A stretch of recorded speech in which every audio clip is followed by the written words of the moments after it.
I've watched 2 movies in like the past 3 weeks. I watched a lot of TV shows and shit. But Right. like, I watched movies, and both of them had bad acting, and I was like, I wonder. Wait, like Not it's funny. Mnemonic. That did not have bad acting at all. What are you doing? What I'm curious is like, so the other one was Megalopolis or whatever. Did you see this No, I bullshit? haven't seen it. It was on my Oh, list, and then I saw one review, and I was like, I can wait. it's bad. But here's the catch: is like when you see a movie where you're like, oh, it's got. I mean, Henry Rollins is fucking Henry Rollins. He's just Yeah. always just him, right? So it's like Yeah. he's not bad acting. He's just fucking Henry Rollins in a Like doctor he doesn't outfit. know they're filming a movie. He's just Yeah. like, I'm just gonna go say stuff and be angry. I thought I was a doctor now. Like I don't think he's just like fits in. Um, but the funny thing is, like, what I'm curious is like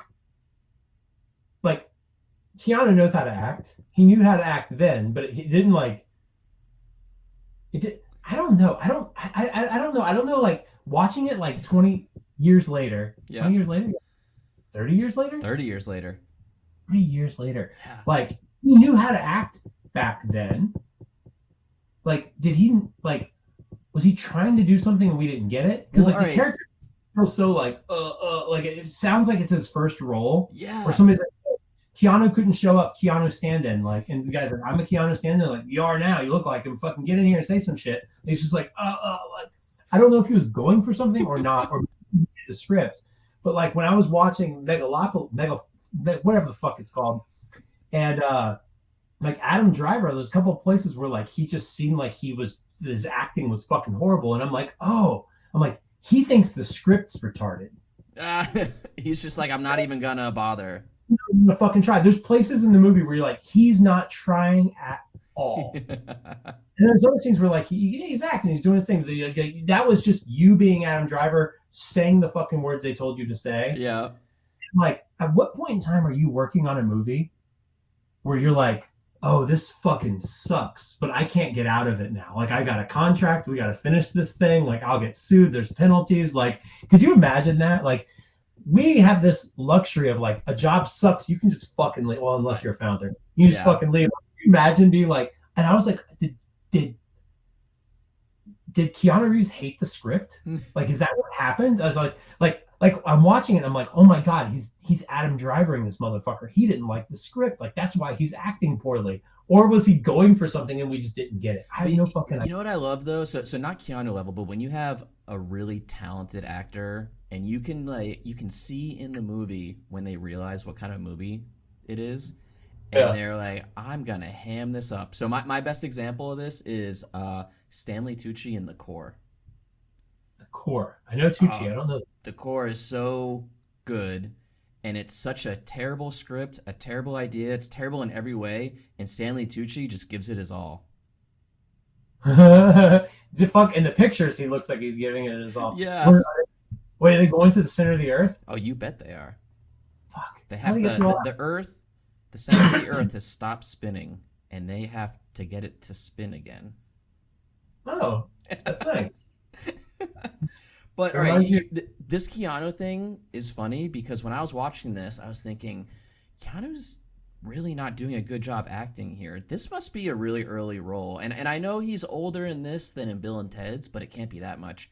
So I looked up his IMDb. So 98, we've got Bill and Ted. 91, or not 98, 89, Bill and Ted. 91, we have Point Break, which is an amazing Keanu movie, in my opinion, his best. And then also in 91, we have Bill and Ted's Bogus Journey.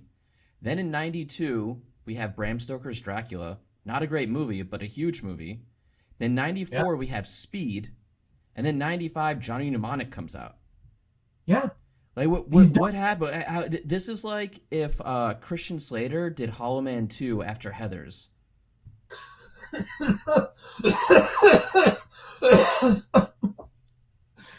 Dude, it makes no sense to me. I'm like, I like I was thinking for a while. I'm like, okay, is he trying to do like a thing where like he had something installed in his brain and he's just a little fucking now, and he's just like, oh, like I want to I want to know. I want to ask him like, what in the fuck are you doing? Because like the thing that always got me with it, and I still I remember loving the movie when I was in Yeah. teens, I think. And I still enjoyed it. And one of the things I loved about it then that like it just plucked on heartstrings, not heartstrings, heartstrings, yeah, heartstrings, like the nostalgia that it Yeah. gave me. There, like I loved Dungeons and Dragons when I was a kid, but there was a game that I loved more that never really didn't take off quite as much as like Dungeons and Dragons and Warhammer did. This game called Shadowrun, which like it's a Dungeons and Dragons esque like game where fantasy game where you're rolling dice, you're making characters, all that jazz. But Shadowrun, I don't know if it was the inspiration for Johnny Mnemonic, but they have very similar themes.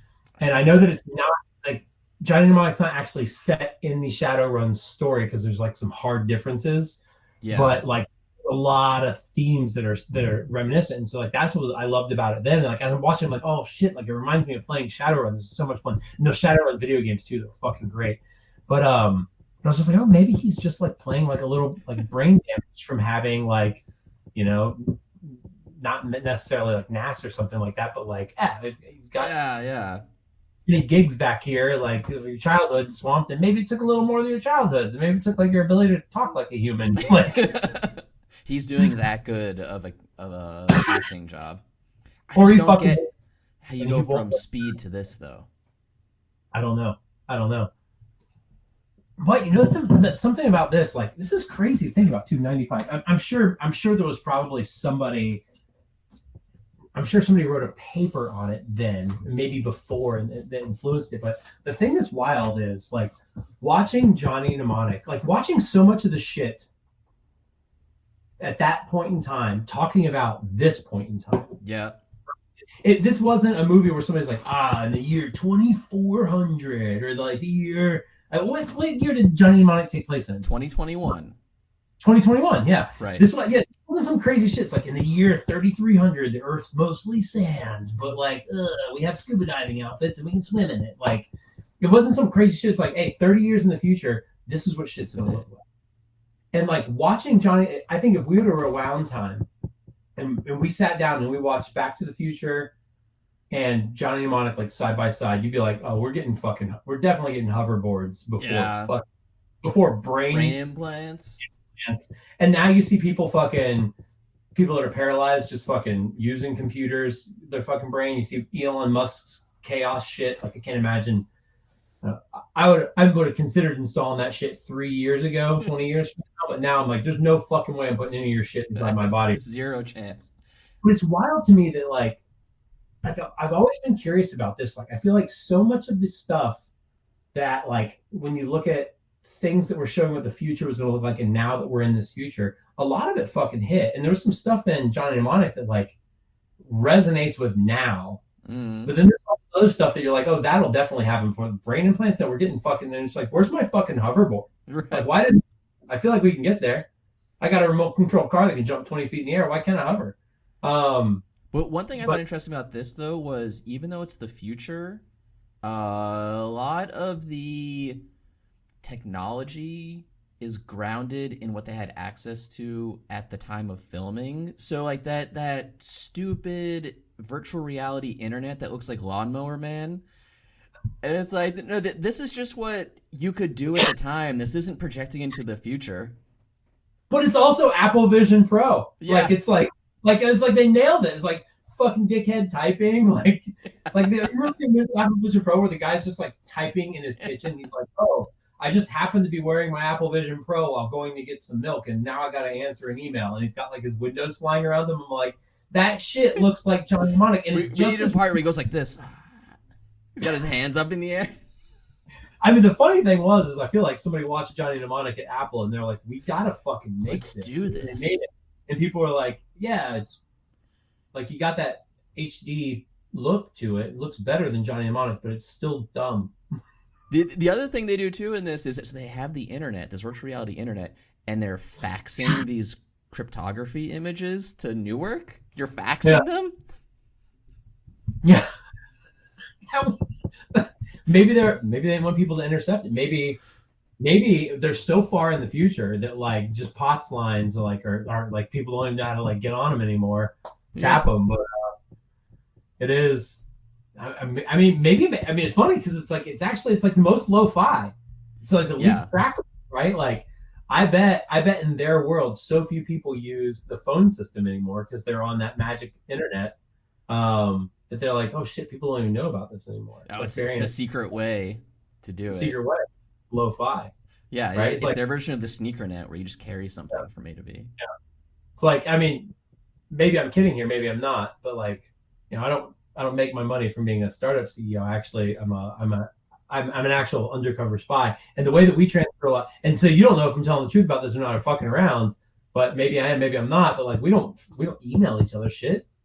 We pass each other a cup of coffee outside of a coffee shop. There's a note in it, and that's how I know who I'm supposed to go shoot later today. I mean, if I was spy, possibly, that's how the daily scrum works, right? Just the spy daily scrum is just a coffee shop that's silent. Yeah, just coffee's going around. The fucking, what were the 3 pictures on the so it's some sort of superhero thing. Yeah. And then I forget the second one, and then the third one is that Ghost in the Machine's face. Oh yeah. Gosh, what a goofy. Yeah, that is so funny. Well, what I thought was cool about that, though, if you take it kind of seriously, they're effectively making this one-time pad to encrypt the stuff in his brain, so there's no way to get it out unless you have the pad. And it's just chooses 3 random images from the TV, and then it prints them out, and then you send them to the other place to be able to decrypt the stuff in his brain. And that's actually kind of a legitimate and somewhat interesting thing to put in this massive turd of a movie. It does seem like they kind of thought it out. I mean, it's super bizarre and weird, but like it's like shit. You did need, if you had some encrypted data and you didn't want anybody to get it, like it's like, I mean, they nailed. I mean, they should just put it in HashiCorp Vault. Yeah, obviously. Why did they stick it in OpenBow instead of the fucking? Are you telling me? Oh, it was 2021. Didn't exist yet. Yeah, it didn't exist yet. You know what probably happened? I bet when they first started doing the they're not called runners, and what were they called? Couriers. And couriers. And Shadowrun, they're called runners. So maybe this is what happened. Maybe they did use Vault, and they lost that little glass break thing, so they have to switch to faxing. Oh, that's quite. I'm gonna make a competitor to Vault called Infaximal. Infaximal. Dude, sorry, I've got this cough for like a month, and every time I laugh, it just like, like my lungs. Idiot. I don't know. It was interesting. Like the other thing that I find, and I know this has been like a trend ever since like capitalism, but and I feel like you see this in a lot of sci-fi, like this idea of like companies becoming like ultra evil. Yeah, right. It's a cyberpunk staple, right? Yeah, but it's like it is I don't know. It's funny. Like there's a really great. I think they only made 1 season. It was a show called Incorporated. You see this? Was this Matt Damon involved in this somehow? It's within the last 5 or something years, right? Yeah, they only did like 1 season. I thought the show was great. I thought they made it. I think they did really good world building in season 1 of the show. But the premise is there's some natural disaster that happens in the U.S.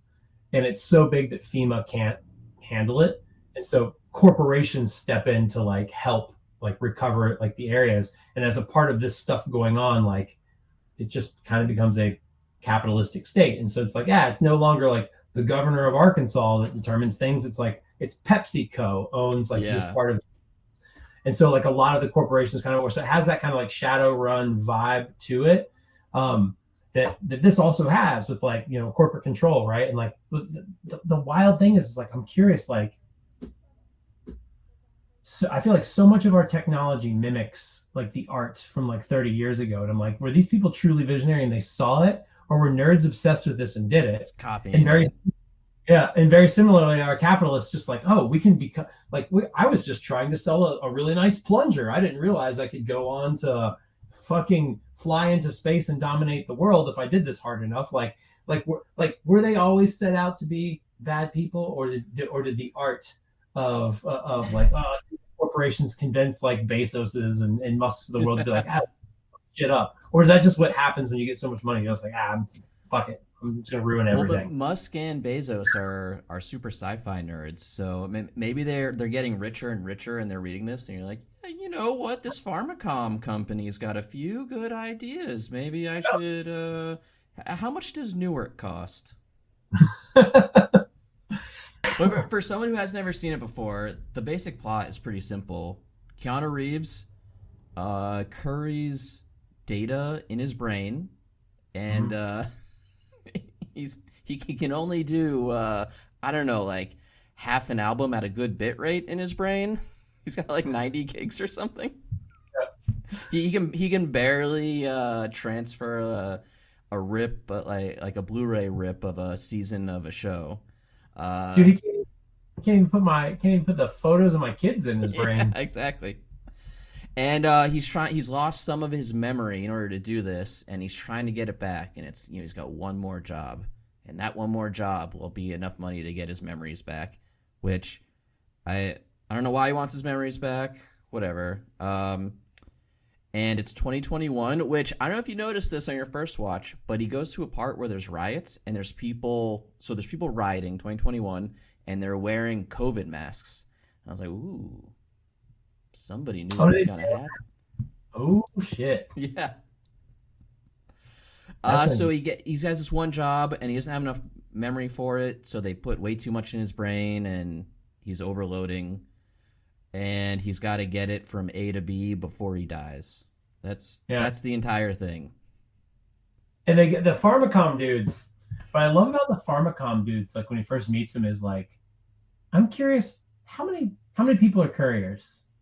Like, are there a ton? Like, do you run into a courier every day? Because they seem so suspicious. Like, he came in, they were comfortable enough to like feel uncomfortable with him. You know what I'm saying? They're like, yeah. Did you do this? Are you sure? They're all like mad at him. Like, holy shit! Like, you're yelling at this guy like he's a fucking IT guy. Like, they're also telling him how to do his job. Yeah. They're saying like, if you don't have enough space for it, you're gonna get whatever. It's like, well, that's his job. He knows that.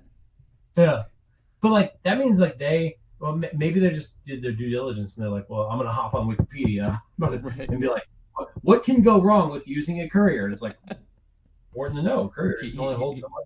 Yes, you must know how much they hold, and you can only ask them and hope they tell the truth when they answer. Yeah, I feel like it's one of those things where like they shot the scene and they're like, okay, like he put too much in his brain. That's a problem and is going to be a plot driver. But nobody knows that, and they're like, "Hey, let's get Paul here to just scream it at him like he knows. We'll reshoot this scene. We'll scream, and then the audience will know." It's like I feel like you guys could have worked that in, I don't know, by thinking like maybe thinking a little harder. This scene though has something where I say it a lot in the real world, and it's such a non-thing that nobody actually gets the reference. But if somebody says to me, hey, can I ask you a question, or hey, you got a minute, I almost always respond, hit me. Yeah, which is what he says when he's about to get the brain dump. And of course, if you haven't seen Johnny Mnemonic in a while, you're never going to associate those things, but in my head I'm making a Johnny Mnemonic reference every single time. And maybe it would be more obvious if I put a mouth guard in my mouth before saying it. Yeah. Hey, do you have time for a question? Hit me. The other thing I think is funny about I feel like it's a lot of like super futuristic movies where it's like, I love the theme of like utopia always becoming dystopia. It's like, it's so utopian, it's bad. Yeah. Right. But then there's this other theme where we're like, it's the far future, corporations own everything. And it's like, okay. And it's like, and everything is a shithole. Yeah.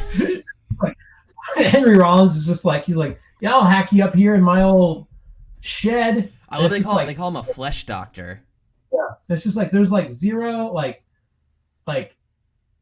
nobody's scrubbing in. Yeah. like let me just chop some stuff up.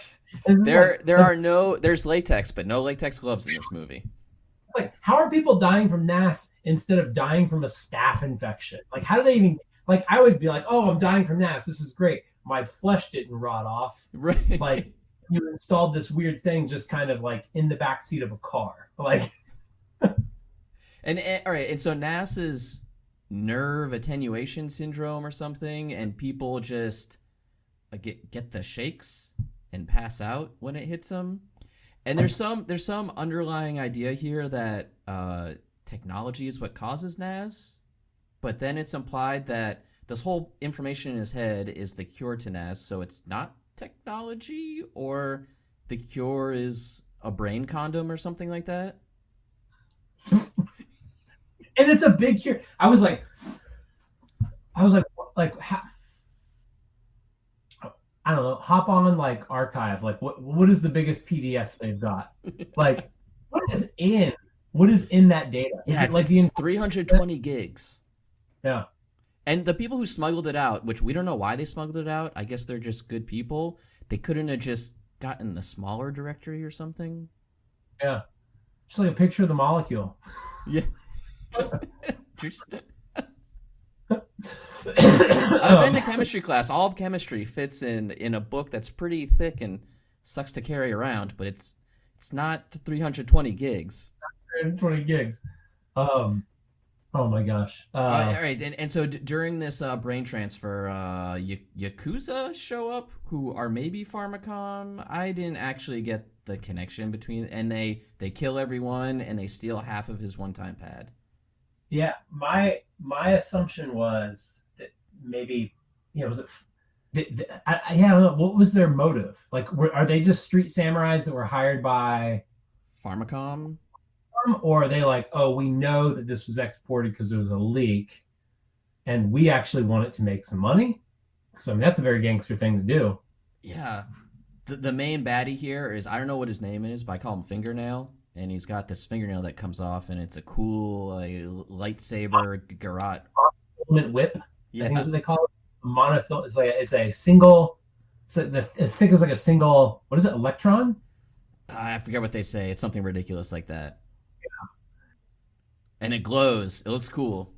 And then so some stuff happens, and then Dolph Lundgren shows up. So Dolph, I didn't even recognize it as Dolph for some. I don't know why I didn't. I would say he's the Stanley Tucci of this movie, where he knows exactly what movies he's in, and he is delivering his lines to maximum Dolphness and probably having a blast. I will break you. So Dolph plays this crazy religious guy who's all tech, and on the surface he's a priest, but really he'll kill anyone for more tech. And my favorite part is when Spider runs over him with his van, and Dolph goes under, and he's fine, but he's getting off standing up after being run over by a van, and he just whispers, Jesus.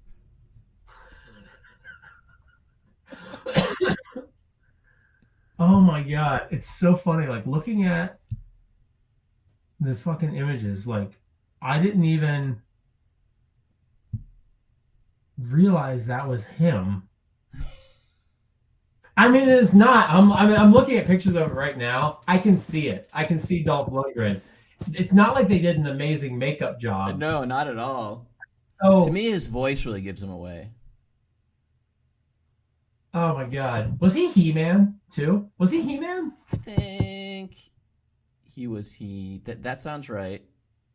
He also played the Punisher in some non-canon Punisher movie.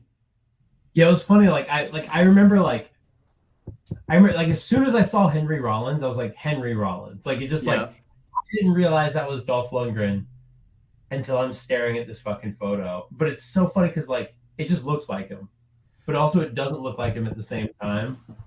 But also, I don't know. I don't know if you consider Dolph a good actor or not, but certainly this is after Rocky IV, and maybe he just didn't have much after Rocky IV. But it's slightly similar, I think, to Keanu Reeves' thing, where why is Dolph in this movie? His career should have been more up and to the right. It should have been, dude. They don't even. He doesn't even have a write up on Phantom for villains. It just says Street Preacher, just a picture of him. They gave him nothing. Oh, that's so lame because his character's fun. It's like, you might also recognize this guy from Rocky IV. about Dolph Lundgren on fandom.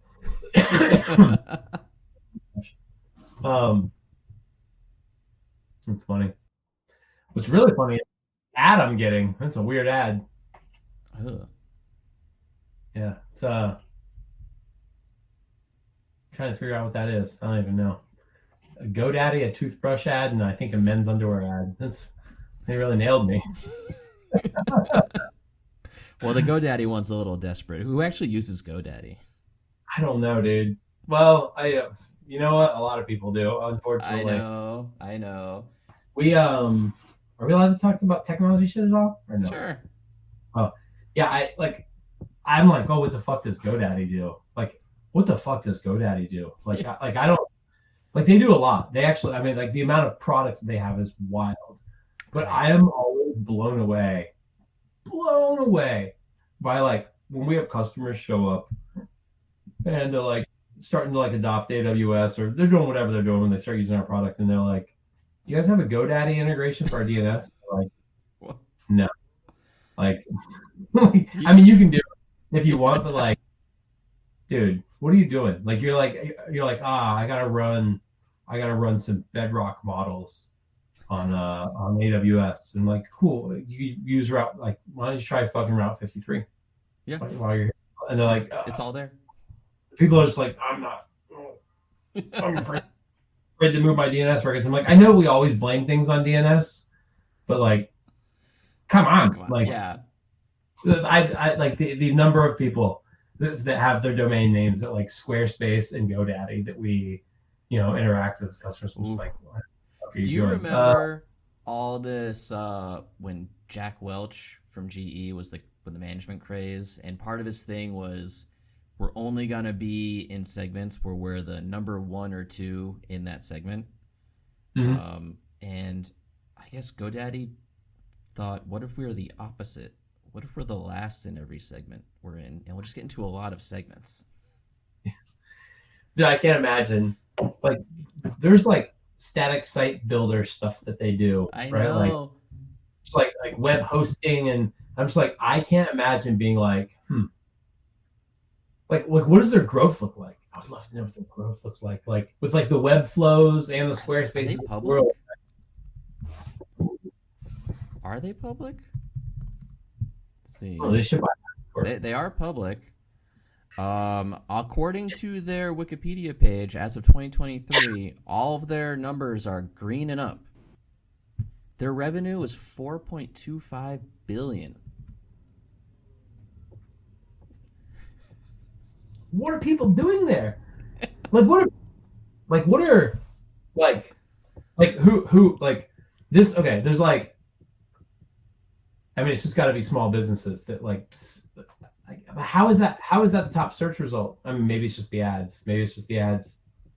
Yeah, well, so what I don't see here is what their uptake is. Are they doing the thing where all these numbers are going up because for the people on us, we're just charging them more and more every year, and they're slowly leaving, but we can charge more faster than they can leave? Or are people somehow... I don't even know how you accidentally land on GoDaddy when you're looking for a service that they offer. I don't know, but I can't, like, what's their biggest contract? They're like, oh, like, what's your biggest customer? And they're like, Debbie over here spends $18 a month on DNS. It's like, what the fuck do they sell for $1 billion? Dude, could you imagine GoDaddy getting started today? That name wouldn't take off. No, not at all. Yeah, it's funny. Like, I don't know, this went from Johnny Mnemonic to business talk, but like, really funny thing in like the, I was talking to a couple of my coworkers this morning about this. Like, the funny thing with like, we've done this a number of times with like leads when we're talking to them, and we're like, oh, like you're not a good fit for our product, and we'll just tell them, and we've sold it to like multiple people that we've told to fuck off. We're like, this isn't for you, go away.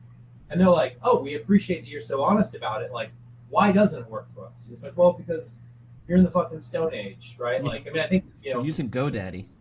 Yeah, you're using GoDaddy, right? It's like, I think that even like our philosophies on like infrastructure as code probably are very different, yeah. Right? And I think that's the benefit and like the drawback of like what we're all trying to sell is like every team's different, therefore there needs to be lots of products like fit in with that team. And so like we'll tell people like, hey, like this isn't for your fucking team if that's the way you do things, and they'll be like, well, tell me more about that. Like why can't we use your thing? And it's like, well, that just it doesn't jive with our philosophy, and we're not fucking bending on it. Right. And tell us that. Like it's like one thing that we like we're pretty hardcore about. How like nerd shit can I talk about on here? Just go.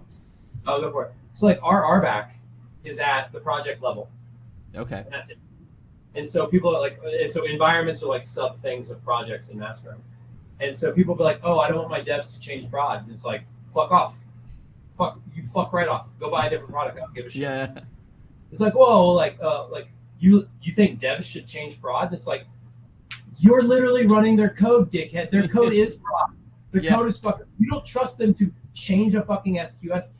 How do you trust them to write software? Like, get the fuck out of here.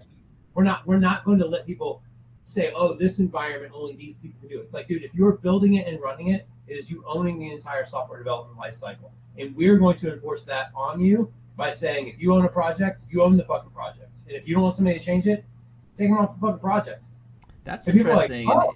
In that sense, you're like, you are a very anti-silo product and company, and sort of forcing that on your customers, or finding customers that are really into that philosophy as well. Yeah. It's like you can make two projects. You can call one prod and one staging. I think you're gonna have a miserable life doing that. But like, what you should do is work on figuring out how to trust your engineers. Yeah. And like, honestly, like, if you can't do that, you're not ready for our product. And honestly, I'd say like, if you can't do that, all of our competitors that don't do it our way, you're also not ready for their product either. Like, you might get on it, but that's when you're gonna hit the scale problem. Like, you got to start trusting these fucking people. Sorry to turn this into DevOps talk, but like, I feel like the DevOps movement has been so fucking stupid for such a long time. It's like these fucking people, devs don't like ops people, and ops don't trust dev people. Like, we still have the same fucking problems. So you have like one dickhead pop up on Hacker News. It's like, maybe that's a you problem. And it's like, maybe you work for a company that's done it, but most people haven't. Right. But yeah, no, it's really interesting. Like that whole like, I feel like in our space, like building trust is the thing that you have to do before you'll sell them anything. Yeah. Right? Like I can have a feature or not have a feature. It doesn't fucking matter if you don't trust me. So at the end of the day, like I can eviscerate your business. Right. I have access to your shit. If you don't trust me or my products, like you're never gonna fuck. It doesn't matter what features I fucking have, right? And like like that, and we don't do it like, hey, you shouldn't use our product. Like that's not like our go-to thing. Like when somebody wants our product, we're fucking like, buy it. Yeah. Not, like, as soon as we're like, oh, you've just unchecked one of the boxes that we're looking for you to check, like it's like, fucking shove off, get out of here. Yeah. Like, that's probably a weird experience for a buyer as well, being like, ooh, this makes me trust you more, sir, that you're telling me not to use it. Yeah. We actually just closed our biggest customer that we've had to date. Congratulations. Yeah, I mean, fucking massive. And it literally started, we were about 20 minutes into our first call, and I was like, guys, we were having a good conversation, and I was just like, this is going to suck for you guys. Like, I love our product. We have plenty of people that are happy with it, but like, for your company, it's going to fucking suck. Like, it's not going to, like, you could use it, it can do what you want. You're going to have a miserable fucking experience. And then the guy was like, oh, it's like, I thought that this is what you guys do. And it's like, well, we do, but like, not for like this use case. Yeah. And we kind of like talked through like what we do. And he's just like, oh, he's like, we've been planning to move an entire data center to the fucking cloud. Like, do you guys want to help us do that? Like, we have no idea how to do it. And we're like, we'll do that. Just to be clear, we're not going to do that other shit. Not gonna do that at all. And biggest contract we ever fucking sold was literally like, I'm 20 minutes in the call. I'm like, these guys are wasting money. I'm slacking our sales dude. I'm like, this is a fucking waste of time. I'm like, I'm gonna like I've never actually like done it on a call before. I'm like, first call, I'm like, this isn't for you. He's like, yeah, go for it. And I'm like, this isn't for you. And they're like, you want to pile a catch? I was like, what are you talking about? You got to pile a catch? Go on. Yes. Oh gosh, little Fifth Element tieback. You weren't seeing that coming, were you? No. Oh my gosh. Fuck. Other movies from that era. What is like your other go-to in like that? Wait, how old are you? 41. Okay, yeah, okay. I'm 40. We're the same vintage. Yeah, okay. So this is our like. So as I was 14, you're 12 when this came out. Like, what else was coming out at this point in time where you're like, whoa, like, is this like what our future looks like? All right. So mid 90s. Well, we have, I don't know what year Terminator 2 comes out. Ooh. But that's in this. Terminator 2 must be mid 95 or something too, right? Is it the same year? 93? 1990.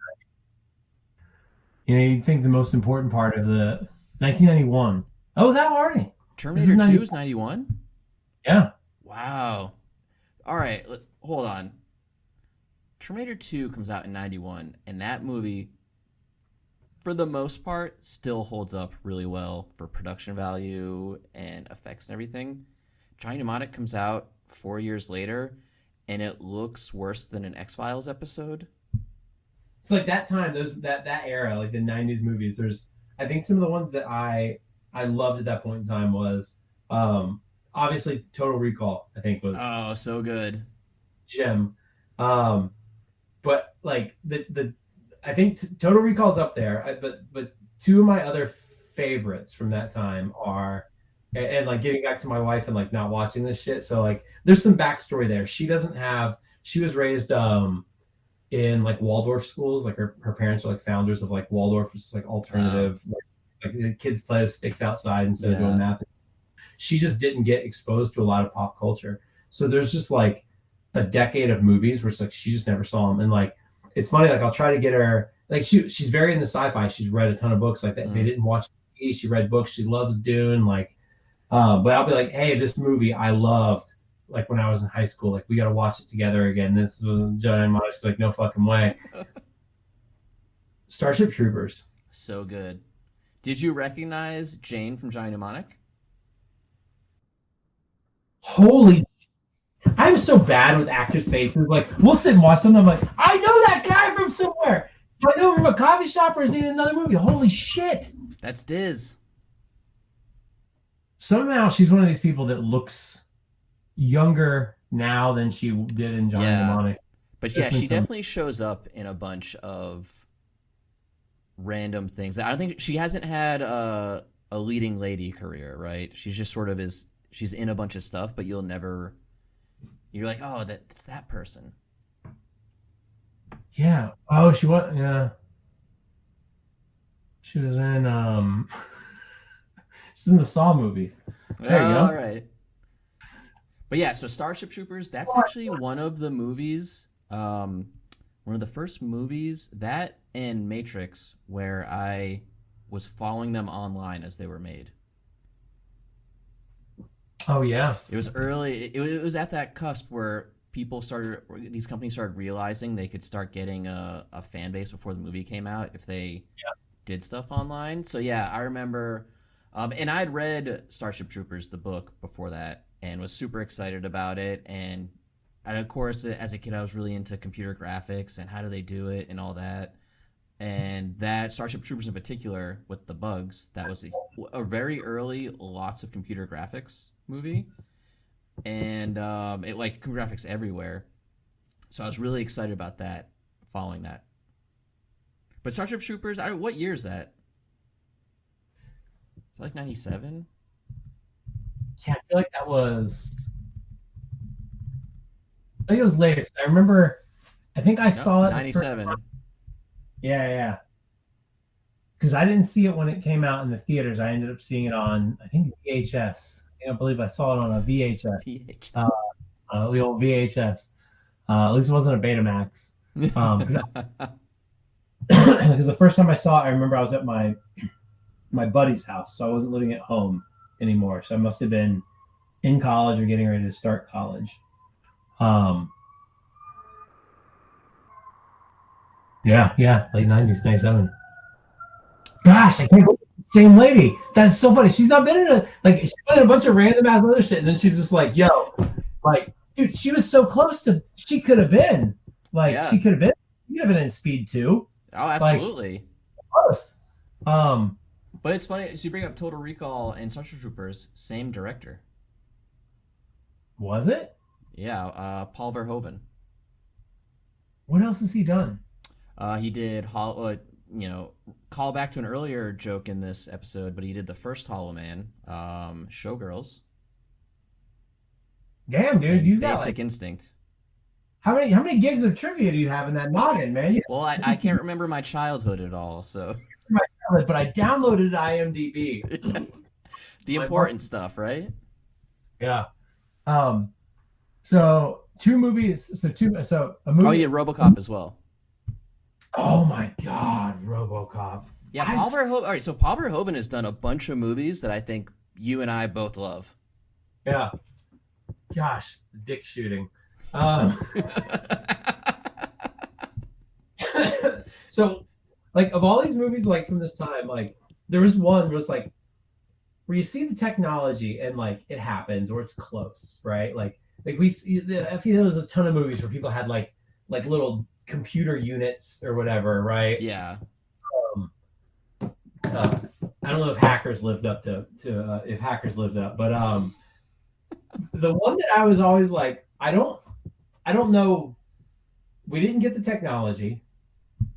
I don't see how you got to the technology either, right? Because there's shit that you could see in like some of these 90s. You're like, I can see how you thought that's how, like the hoverboard. Yeah. It might make the hovering car. Like, yeah, they're driving around. It'd be much more convenient if they can fly. Close. We got some drones. Like Uber's almost there. The movie from this era that had the technology that just never came to be, and I think we're all at a loss for it, is the three seashells from Demolition Man. Like, I forgot what they were. How the fuck they worked. I mean, Stallone obviously didn't either.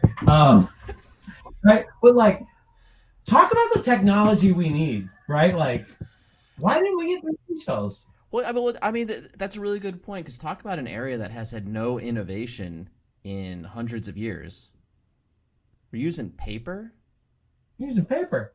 Like, The biggest innovation is they got that bamboo paper now. They're like, ooh, it grows fast. Still paper. But it's still paper. Yeah. No, I remember just always trying to think, how would those three seashells work? I was like, do you scoop it? Like is it a process where the first it's like use them in series, or do you use them in parallel? Did they show them, or did he just talk about it? So I remember just he comes talked out, about it. they never show them. No. So it's like, were they fixtures? Like, was it a bidet and those were like little fixtures? Right. Or like, I always assumed it was just like a shelf with like a conch shell. Yeah, no, it's something you could pick up in your hand. It's not attached to anything. Yeah. And you know those things on the beach, when you scoop your hand, those little things that like swim down? Yeah. There's a couple of three of those on a shelf. It's like, do you think maybe this is organic technology and there's actually a little poo eater in there? Oh, you know those fish that stick to the glass? Yeah. You open up a seashell and it's just like a big ass shell. You open it up and it's just one of those guys. You just like stick them on. But all right, just imagine you go into the Demolition Man bathroom and there's only two seashells and you're like, who the fuck was here before me? Yeah. Like, I got to spend the rest of my day walking around with this? Do you think are the seashells like toilet paper in that it has to be restocked, or is it just there's three of them? There's like a wash, sanitize, and dry shell, or is it like there's three of them and once there's the three of them removed, like the lady comes in and puts three more shells up? No, I think they're reusable because this is a time period where they're coming back from a big catastrophe in general in the world, right? So I think they're probably very environmentally conscious and not using disposable seashells. So there's another part. So I know that we've gone a long way from Johnny. Just keep on going. What year is Demolition Man? Was it before? I don't have that in my cache. I don't remember what year Demolition Man takes place in. Demolition Man's 90, I think it takes. Demolition Man's 93. Demolition Man take place. It'd be interesting. 2032. So we're not there yet. No. So there's still time. So the little interesting bit I sense a the pivot announcement coming. seashells are here. So the interesting thing about Demolition Man, I don't remember how much you remember about it, but like the technology that never came to be has to be pretty impressive. Because the other thing that happened in Demolition Man that we also kind of hit on, like corporate greed and power, is Taco Bell wins the food wars. You remember? The franchise wars. Yeah, everybody just eats Taco Bell. It's like restaurants and it's a Taco Bell. And it's like, bro, we need a lot more than 3 fucking seashells. Like you need 8 seashells for a Taco Bell world. Like, I know. Oh my gosh. Or yeah, what's that? So this is why I think the seashells are definitely reusable. Like I think if we're going through that much Bell. Yeah. Now, a fun little fact about Demolition Man: the European cuts, it's Pizza Hut. Is it? Yeah, because Taco Bell didn't exist in Europe at the time, so I didn't think they reshot anything, but I think like the view they replaced with a Pizza Hut logo, and the dubs or whatever just say Pizza Hut. Taco Bell. There's a I just remember how they say it. I can't remember what the scene is, but there's a scene where somebody says Taco Bell and they say it really awkward, and it's just like it's always been how I've said Taco Bell. Like when we're like going to Taco Bell, I'm like Taco Bell. But you know what's funny about all this LinkedIn shit posting though is no customer we've talked to has found us through LinkedIn, and so definitely no one that I'm aware of has been turned off based on like my LinkedIn presence. But I don't know what purpose, like if LinkedIn is just this fun place that we're like you and I are just having a blast, and it actually is. It's just a release, you know. Everybody else, it's like, have you ever worked at a job where like you're definitely checked out, but you're not checked out bummed. You're checked out and you know you're out, so you're just doing whatever the fuck you want, like having a good time, and like everybody else is kind of miserable. I feel like that's what LinkedIn is. Everybody's in there hustling, and it's just like I'm gonna get in here. I wrote something Monday that went fucking crazy. Like fucking hundreds of people followed me in a day from something I wrote on Monday. It was literally me. I got mad at something and I just wrote a fucking rant on LinkedIn. Yeah. People are like, this fucking guy knows what he's talking about. And I'm like, I was barely even a thought. And like sometimes I'll sit down for like an hour, like trying to write like a 2-sentence thing. Yeah. And so like one fucking person will like thumbs up it, and I'm like, that was a lot of thought. I put a lot of care into that. I have no idea what the fuck's going on there, but it's a lot more fun to just rant. And, yeah, absolutely. And if you're not afraid of, I mean, well, I don't really give a shit about reputation in the first place, but additionally, if you just don't think LinkedIn matters for that stuff, you just unleash. Yeah. Yeah, I don't know, man. It is interesting. It's like, I don't think I've actually ever had a customer come from LinkedIn either. But at the same time, I've got like thousands of LinkedIn followers, which is weird. So it's like just people just subscribing to whatever the fuck I'm gonna say. Like, yeah, I think all those LinkedIn people are either like us, where we're not gonna buy each other's product because it doesn't make sense, or they're people that are trying to find an in somewhere to a company and don't just follow anyone. Like, yeah, it's like looking for a job and they're looking to sell something. Yeah. There was like, I made a joke a few weeks ago. I was like, they need to change the inboxes in LinkedIn from like priority and other to people I'm trying to sell stuff and people that are trying to sell me stuff. That's all it is. So he's like, hey, see that you guys are in this space. Like, you must need some compliance. I'm like, other. Sorry, no, bro. thanks. It's like anybody who sends me a message first, I'm like, other? What the fuck are you doing messaging me? Unless you're like, I've been dying to buy your product and I can't figure out how to fucking check out. Like, that's the only reason to be messaging me on here. Yeah. No, but on LinkedIn, if you want to talk to me, I don't want to talk to you, is what I've learned. Yeah, I know, right? Oh my god. I love it. Do you get the fucking DevOps companies where they're like, do you guys need DevOps people? And I'm like, what is your fucking sales process look like? Are you just literally firing the same thing at everybody, or do you even like click on my business and like? Did you look at all at what I do? I don't even. Do you know who I am? Well, I'm not even saying go and look at my webpage. I'm just saying read my fucking LinkedIn description before you hit Like, it's like, hey, do you guys need the help in the cloud? I get this. Hold on, I'll tell you. I like these guys. Just to be clear, I like everybody in our. I feel like I like almost all of our competitors. Well, everyone's hustling, and we're all having a good time.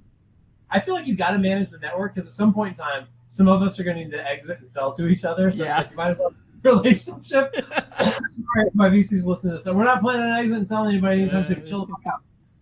But like in reality, there's a lot of fucking people in this space. But the fucking gosh, I don't want to like drop a company's name, but at the same time, like I'm just like guys, like you gotta. To be clear, there's a couple people in this company that I absolutely love. I think they're funny fucking people. I like talking to them every time I see them. But like the Humanitech team, like whoever does their SDR, it's like they're trying to sell me an IDP nonstop. They're like, yo, what are you doing? I'm like, guys, I registered for a fucking happy hour that you guys missed before. Like, it was mainly because I just wanted to hang out with these two dudes. Who the SDRs are like, have you heard of platform engineering? And I'm like, you're not going to believe this, but I have. I have. Well, that's one of those questions where you look at your watch, you're like, all right, do I have anything scheduled in the next half hour? Because the answer is either don't bother me or let's see how far this goes. Yeah.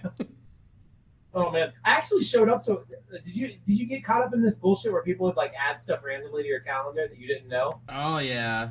Oh, I finally went to one and they didn't show up, and I was like, "What the fuck?" Like, because I was like, "I'm just gonna waste it." I was like, "I'm gonna waste this person's time. I'm gonna pretend to be interested for 28 minutes, and then just like try to figure out how to like shit post my way out.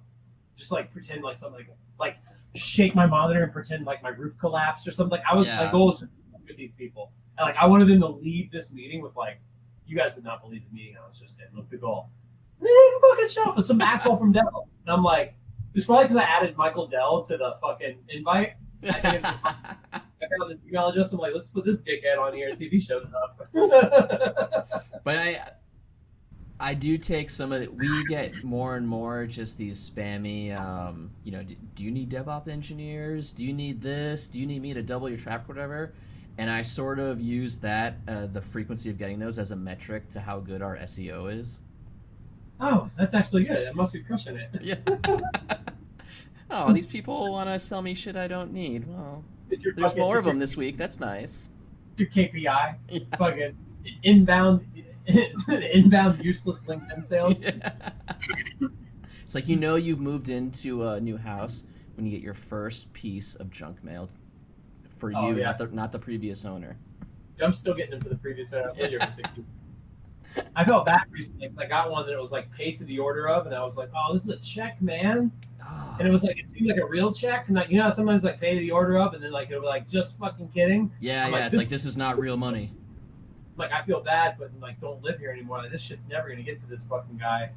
So I had to go around. This is me being a good Samaritan. I went around the neighborhood until I found somebody that knew them, and knew where they lived, and I forwarded it to them. Oh, that's very thoughtful of you. I would not fucking do that on LinkedIn for any of them. See, this is the side of Cory we don't get to see on the internet. Yeah. It's like, dude, I don't want to block somebody's money. I'm like, this guy's got to get paid. Yeah. He's got to update his fucking address, whoever's trying to give him money. But, it'd be funny if it's for like 1 cent, and he's just like, fuck this. Fuck. Like, it cost me more money to send it to him than it got after. Probably.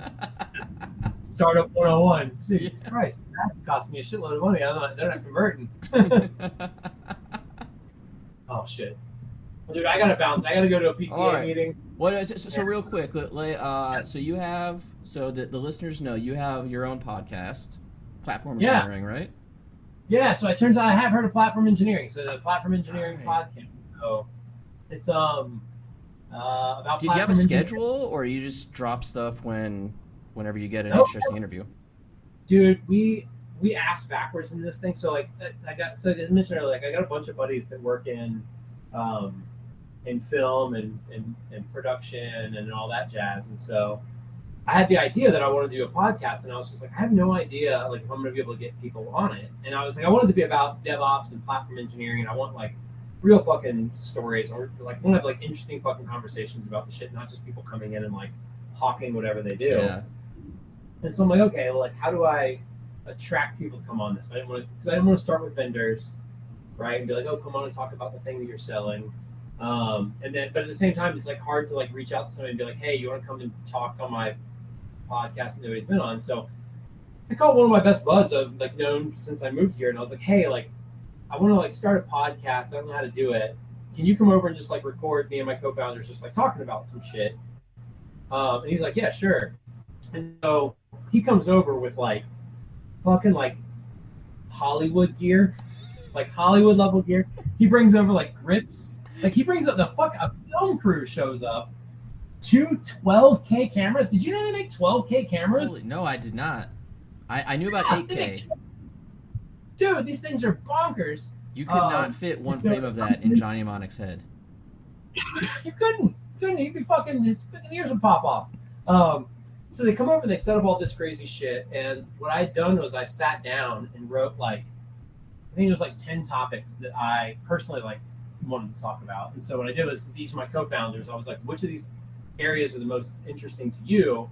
And like, are you more interested in talking about it or like asking about it?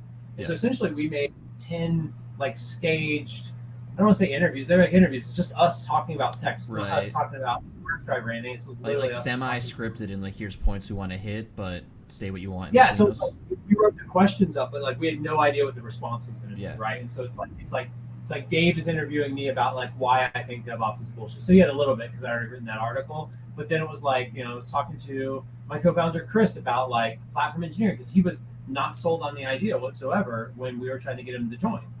Right. And so we recorded these first 10 episodes. We put them up on the podcast, but we also put them up on YouTube, the videos. The videos are just such high production quality. Like it looks like some shit like Armand Dadger would fill with his fucking film, not Phil. Right? Like it just looks like an enterprise level company. And so we put these 10 up and then I started emailing people. And a couple of things I've learned for anybody in the tech space listening, if there's somebody that you look up to, just fucking email them. Just email them and ask them some shit.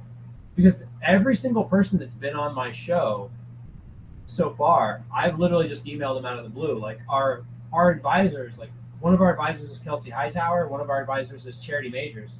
I literally just cold emailed both of them. Kelsey was a 2-sentence email. I'm like, hey, I love your work. I've been following what you're doing for a while. I think you'd be interested in what we're doing. We're looking for an advisor. Like that was it. And he was like, this is cool. Let's chat. Like, they're not Brad Pitts. They're celebrities. Right.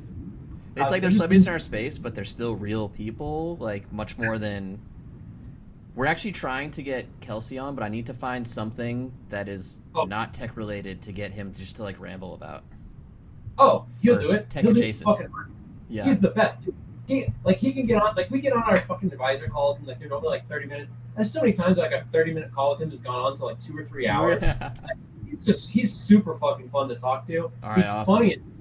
Like if you see him talk on stage, there's like you can like, but when you talk to him, like he's one of those people that's very different on stage, but like he's just so fucking down to earth. He'd love it.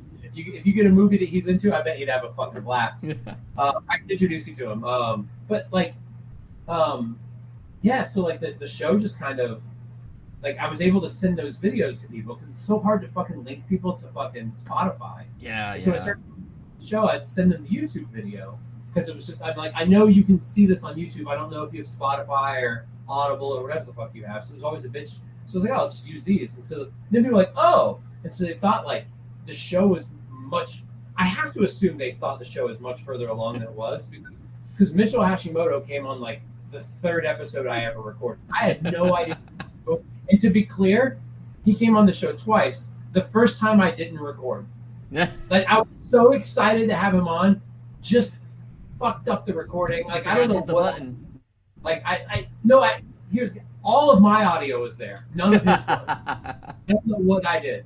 I got him to fucking come back on and do it a second time though, which is amazing. Oh wow. And so like it just kind of took off. So like we're in like our so it went from like a silly idea that I was like, oh, we'll do a high production film for, I guess, to like that filming of it, I think made it look more further along than it was. But then we crushed like 2 or 3. We got Adam Jacob, It's like second interview. Yeah. Mark Burgess. He's a little less known, but like he's pretty much the father. Yeah, of CF Engine dude. Yeah. And then so we just got like 6 or 7 people back to back. I just fucking interviewed Solomon Hikes, like the creator of Oh Docker. wow. This was last week. I was fucking mind blown. I think I flattered him too much. I think he was like caught off guard because I was just like, dude, like the first 15 minutes of the episode is just me gloating. I'm like, what is it like to know that your software literally fucking changed the world for almost every software developer? And he's just like, a weird fucking question for you to be asking. Like he just looked so caught off guard by like the fanboyism, but like. So now it's like we're doing an episode every 2 weeks. Oh, like, awesome! We have a production crew. Like people edit it. Like I just record. I just get to Yeah, you just show up and you look pretty. I there's a fucking red button. I know I'm supposed to click it. It works. And then after that, there's like Notion boards. Like stuff happens and people go do things. And like now, every time you show up, you look around. You're like, it's the red button, right, guys? That's what I'm supposed to do. Cory, yes. How many times do we have to tell you? It's the red button. Yeah, it's the only button, actually. Don't click it twice, you idiot. And so, like, somebody reached out recently and was like, hey, like, we're interested in buying an ad spot. And I was like, oh, shit. Like, people want to pay money for this thing now. Like, we're not even putting Mass Driver ads in it. I'm like, maybe I should throw, like, a Mass Driver ad in this motherfucker. The point that people have offered to pay his money. It's like, because then I can charge them more. Be like, well, this other company, because, like, the show's completely unassociated with Mass Driver. It's just, It's just platform engineering and bullshitting, right? Bullshitting about tech. Bullshitting them.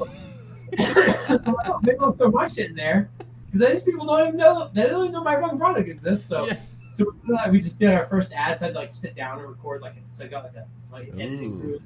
It's like, all right, this is how you. Yeah. So the ad kicks in. So it's like me talking like this. Solomon responds, and then it goes to the ad. It's still me, but like it took me a minute to realize it was me. They put my voice through like an AI thing or something. Yeah, It's like developers. Like it's just I'm like I fucking sound like Roman I'm just Mars. like picturing like the commercials with like liquid chocolate smoothly going over. Yeah. It's like, hey, developers, are you frustrated with how hard it is to manage infrastructures? Take your shirt off. All right, you gotta go, but all right. For the 2 people, or maybe 1 person still listening, this is Cory O'Daniel from Mass Driver, which, from my understanding, is Uber for truck drivers. It's Uber for truck drivers. It gets things to the masses faster. Gets cargo from A to B. Gets cargo from A to B. Yeah, we even do intros at the top. I don't know. We just we just go. No, it's not that kind of a podcast. Oh my gosh. All right, man. Have fun at your PTA meeting. Yeah, I know. I gotta get out of this head zone and get into the. I'm a responsible parent. Yeah. Probably cover up the tattoos. Well, thank you for having me on. I appreciate being in the first few inaugural episodes. All right, man. I'll see you in the comments tomorrow on LinkedIn. Oh, I can't wait. Have a great rest of your day, and I'll talk to you later. Have a good night. See ya. Bye.